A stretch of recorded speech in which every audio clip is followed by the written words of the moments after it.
Hello বন্ধুরা, আজকে আমি আমার মামাবাড়ি এসেছি। 4 দিন হয়ে গেল। শনিবার থেকে আমি মামাবাড়িতেই আছি। আর এখানে শীতলা পুজোর উৎসব বড় করে আজকে হচ্ছে লাস্ট দিন, মানে আজকে ভোগ দিচ্ছে এখানে। তা ভোগের আইটেম দেখে নাও কি কি আছে, সমস্ত কিছু ভোগ এখানে। এই যে আমাকেও একবার দেখে নাও। আমিও সেজে গুজে চলে এসেছি আমার মামাবাড়ি।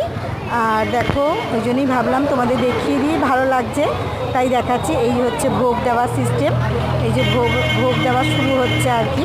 তাই ভাবলাম তোমাদেরকে একটু দেখিয়ে নিই।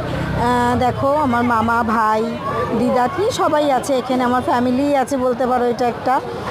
তাই ভাবলাম তোমাদেরকে দেখিয়ে নিই, দেখাই বলে, তাই জন্যে। আর সবাই ভালো থেকো, সুস্থ থেকো। আর আশা করি সবাই ভালোই আছো। আর গুড নাইট, টাটা, বাই। তোমরা সবাই ভালো থেকো, আমি আশা করব। আর তোমাদের দিনটা ভালো কাটুক, আমারও দিন ভালো কাটছে। বাই।